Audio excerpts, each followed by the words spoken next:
Okay, so now we discuss the obstructive shock.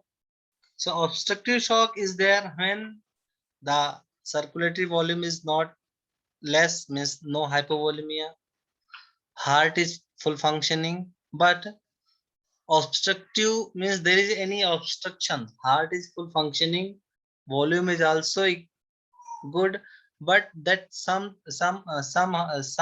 there is some obstruction in the flowing of that blood, so that causes the obstructive shock.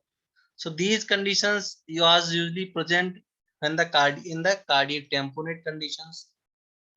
Tension pneumothorax. Cardiac tamponade means whenever around the heart there is some fluid is collected, that causes the excess pressure over the heart, so heart is not acting, heart is not able to beat. Similarly, tension pneumothorax, when the lungs has so much pressure in the air, so it compresses the heart, and the heart is not able to uh, pump the blood, not able to uh, full functioning beat. Similarly, the massive pulmonary embolus, any big embolus, any big blood clot is obstructing in the pulmonary artery as well as pulmonary veins, or a massive air embolus that present anywhere in the circulatory system. So this obstructive factor, when causes the shock, that shock is called the obstructive shocks. So in each cases, cardiac tamponade, pneumothorax, massive pulmonary embolism or air embolism, there is a reduced the filling of the left heart, either right heart. In both conditions, there is a shock, either decrease preload, either decrease afterload. So anyhow, if any kind of this phenomena is happening, and either heart is not getting enough blood, either heart is not means heart is not able to pump enough blood. Heart is able, but when heart is pumping the blood, but there is due to the obstruction, blood is not flowing through the our tissue, so that will lead the shock conditions. So that is called, and that condition called the obstructive shock. The next one is distributive shock. Here the fluid is normal, heart is functioning normal, there is no obstructions, but now here is the distribution of the volume is abnormal. Means distribution means our body, every organ of the body needs some amount of the blood, and every part of the our body has a capacity. If somehow due to any reason this capacity changes, means the limbs having a particular of the volume of the blood, if any due to any conditions the fluid is collected in the limbs excess than the normal, that happens due to the vasodilations. Due to the vascular vasodilations, the big vessels of our limbs get dilated, so the blood is accumulated in that vessels. So due to the accumulation of the vessels, the heart is not getting enough blood, the preload decreases. I or our the systemic the resistance, our the vascular resistance is decreased, so the blood is not pumped in with this pressure, so that afterload is decreases. So due in these conditions, means inadequate afterload and inadequate preload, this abnormal, this anyhow this going to affect the cardiac output. Means the circulatory volume is good, volume is not lost, heart is functioning, heart is good, there is no problem with the heart, there is no obstruction, but due to the improper distribution of the fluid, that hypoxia is developed, the hypovolemia is developed, and the shock condition is developed. So there is so many conditions comes in this distributive shock, just like the anaphylaxis shock. So what happens in the anaphylactic shock? Nothing, just the due to the secretion of the histamine, and that histamine, our vasodilation is happening, peripheral vasodilation is happening. So all the fluid is just accumulated in these peripheries, and heart is not getting returned. That left right heart is empty, so that this preload is no preload is there, so no post afterload is load is there. Patient is going to the shock condition. In the septicemia, there is a so many conditions. In septicemic conditions, the fluid is also in unevenly distributed.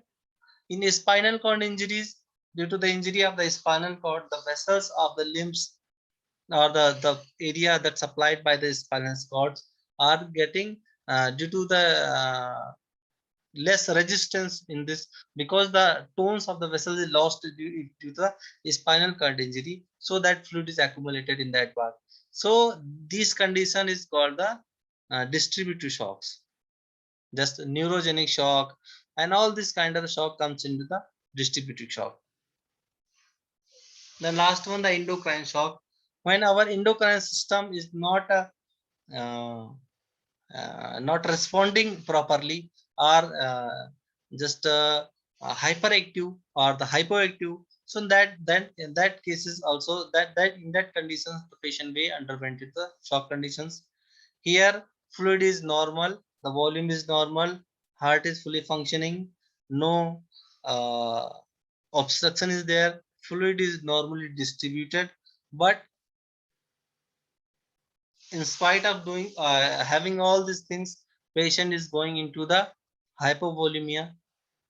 So due to the hormonal disbalance, so that may be that mainly due to that hypo or hyperactive of the thyroid gland, or the inactive or insufficient working of the adrenal glands. These two glands, thyroid and adrenal glands, are responsible for the endocrine shocks. Usually, this is the combination of the hypovolemia, cardiogenic, and distributive shock. Because once thyroid is not properly functioning, so that hormones that may affect the function of the heart, so that include the cardiogenic shock, and that affect the even uneven distribution, so that include the distributive shock also. Usually in the hypothyroidism, the shock results due to the uh, disorder vascular and cardiac responsiveness to circulatory catecholamine. You know, the circulatory catecholamine we already discussed. That is one kind of the alarm system. If due to the hypothyroidism, that heart and other organs are not properly responding to the catecholamine, and the patient will go into the shock due to improper functioning of the heart. Similarly, due to this hypovolemia, due to that bradycardia is also a phenomena. Bradycardia means heart rate is very less. So due to the very less heart, patient may go into the cardiogenic shocks. In thyrotoxic conditions, severely high cardiac output also may cause the uneven distribution of the fluid, and that may also land into the shock conditions. So the endocrine shock is usually not present as a single shock. It is usually a combination of the cardiogenic, hypovolemic, and as well as the distributive shock, or some other kind of shock also. So these five type of the shocks we already discussed. This hypovolemic shock, cardiogenic shock, obstructive shock, distributive shock. So you must uh, have no any doubt in these four types. Hypovolemia means everything is normal, but the fluid is less. Whatever the fluid is required, that is less. That is hypovolemia. Cardiogenic shock when the fluid is normal, but heart is not functioning enough, heart is not functioning good, so the fluid is not distributed throughout the body. That leads to the hypoxia, means that leads to shock conditions. Distributive means you can see in the picture, the fluid is normal, heart is functioning normal, but due to this obstruction, the fluid is not circulating in whole body, and that causes the hypoxia. Next, the distributive shocks, the fluid is normal in quantity, heart is functioning, no obstruction, but there is an uneven distribution of the fluid. That shock condition is present. So these four type of shock is very important. In the next lecture, we discuss the severity of the shock, compensated shock, decompensated shock, mild, short, mild, moderate, and severe shock conditions.